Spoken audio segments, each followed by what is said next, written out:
Hello and welcome back to the Sparky YouTube channel. I hope you're having a wonderful day. I know I am. Today I'm bringing you another Gym Leader Challenge showcase. Today we'll be looking at my Darkness deck I've dubbed Darkness and Chaos Rising. So let's get into it. Before getting into the video, let's head on down to gymleaderchallenge.com. Let's go over the rules real quick. So this is a monotype format, meaning all your Pokemon will have the same type. This deck's type is Darkness type. And it is also a singleton format, so you can only have one of each card except for basic energy. So I can only have one Guzzlord, one Trainer's Mail, one Versus Seeker, etc. The expanded card pool is the legal cards that are usable in this format, so black and white base set onward. There are no rule boxes allowed, so no EXs, Vs, GXs, etc. And ace spec cards are also not allowed. So yeah, those are the rules, and let's get into the deck. And here we are. So this is Darkness and Chaos Rising. The deck consists of 13 Pokemon, 37 trainer cards, and 10 energy cards. And obviously, upon an initial glance, you can tell that most of these cards are not in English.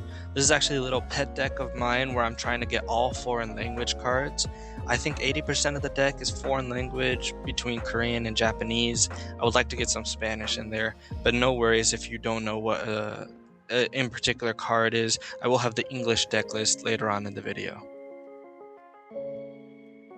So let's look at our Pokemon in the deck, starting off with our support Pokemon. So from left to right we have Liepard, Crobat, Golbat, and Toxtricity. So Crobat and Golbat are in the same evolution line. When you evolve Zubat into Golbat, you may use its discrete draw ability to draw 2 cards from your deck, and then when you evolve into Crobat, whenever Crobat is in the active spot, you can use its Nighttime Maneuvers ability to search your deck for any card and put it on the top of your deck. You can combine this with Liepard's trade ability to discard a card from your hand to draw 2. Now this engine, being on a stage 1 and a stage 2, doesn't seem that efficient. However, in practice, it works really well if you build your deck around it with plenty of tech cards. We also got Toxtricity with his Sinister Surge. Once during your turn, you may search your deck for a basic Darkness energy and attach it to one of your bench Darkness Pokemon.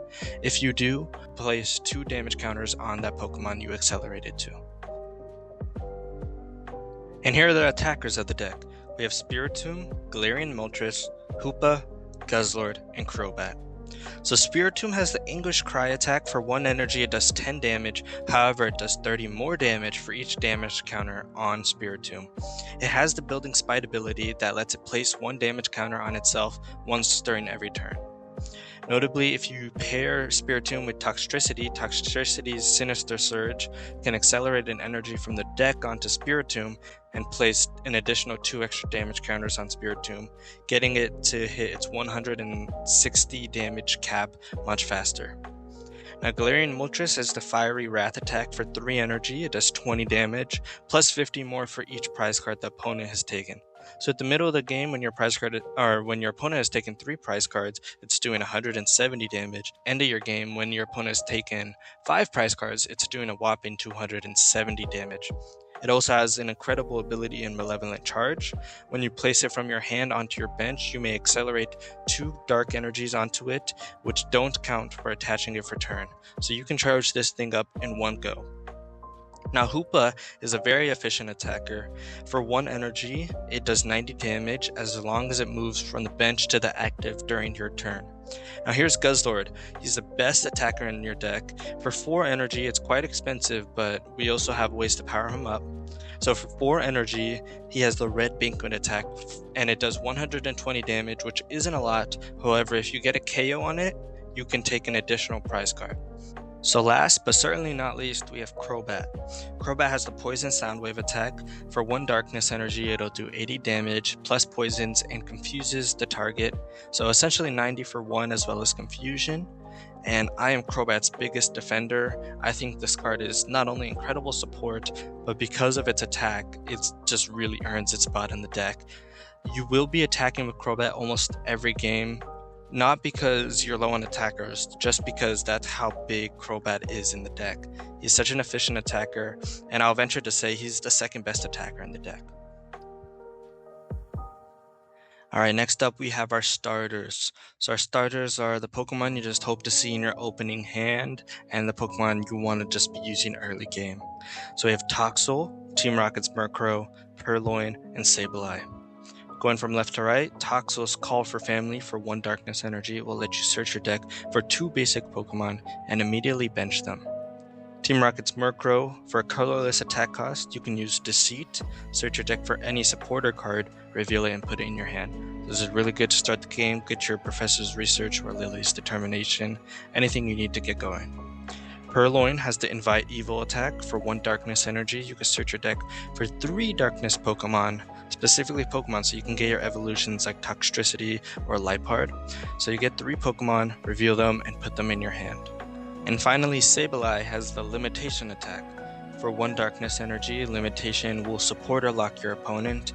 During their turn, they can't play any supporters, so it's similar to Badoo's Item Lock, but in my opinion, it's stronger just due to the nature of the format. The supporters in GLC tend to be the strongest of the trainer cards, so supporter locking early game is one of the best things you can do in Gym Leader Challenge.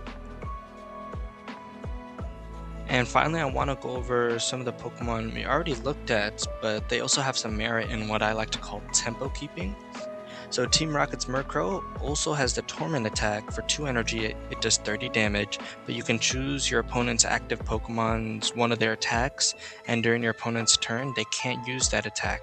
So in order to break that, they'll need to either burn a switch card or just promote a new attacker altogether. So it really helps slow the game down and get your opponent to do something else. Sableye's Limitation, as good as it is in the beginning of the game, it's equally as good in the middle of the game.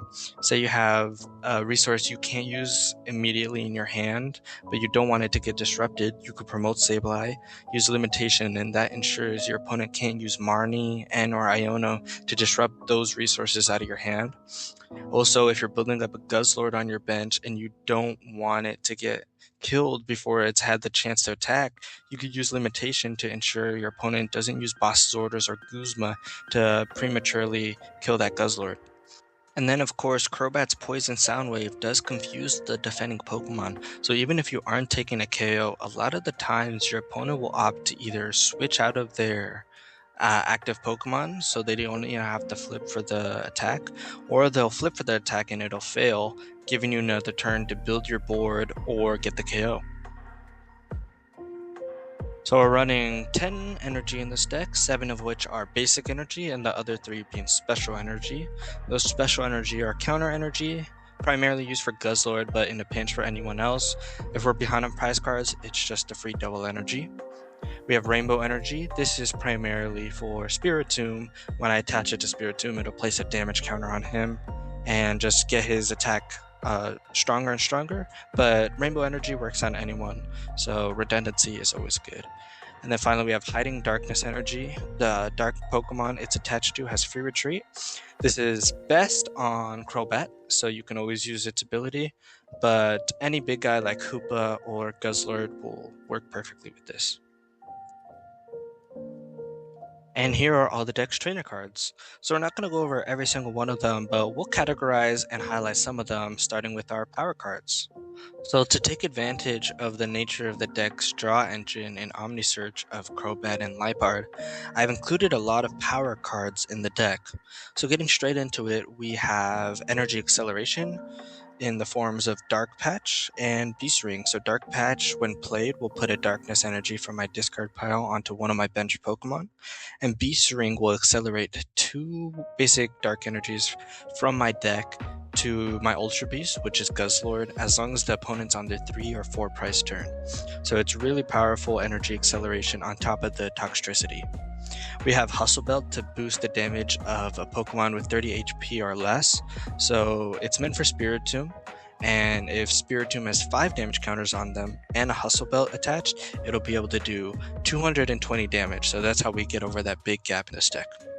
Enhanced Hammer is for the fighting matchup. The fighting deck is this deck's biggest hill to climb, and it's 100% doable, but you can't do it without Enhanced Hammer. Countercatcher doubles as a gust effect as well as a tempo keeper.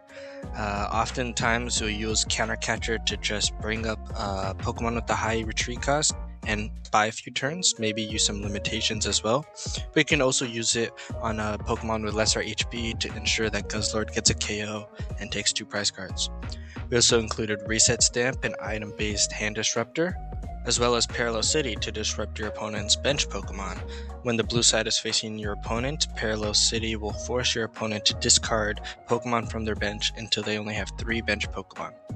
Finally, we have Versus Seeker, a staple in almost every GLC deck. This item card will let you put a supporter card from your discard pile into your hand so you can reuse it. I've also included Trainer's Mail in the deck as a second out to get our power cards if Crobat or Liepard are not available. So before wrapping up the video today, let's look at the English deck list on Cardboard Warriors while discussing the game plan behind the deck. So unlike dark decks in the past, this isn't a turbo style deck where you're trying to take 6 prize cards in as fast as possible, trying to outrun your opponent. No, if I would have to give a comparison to any deck in the meta right now, it plays like Andrew Mahone's Arch Nemesis deck in the fact where you're not really caring how many prize cards your opponent is taking, you're doing your absolute best to slow them down, establish an incredible board state, and then pull ahead at the last moment. Sure, you could take cheeky knockouts early game using Spiritomb or Hoopa, however the real strategy to work towards is establishing Liepard and Crobat while charging up Guzzlord using the various forms of energy acceleration available. This deck may feel a bit scary to play, as most often you'll be giving your opponent 4 to 5 prize cards, however it doesn't really matter as long as you're the one taking 6. Highlights of this deck should feel confident facing any type in the current meta, as this deck has faced them all and fared incredibly well, even in the weakness matchup versus fighting. When I brought this deck to my local league, I faced a Barbayama fighting deck, and I hadn't even taken a single prize card by the time my opponent took 3.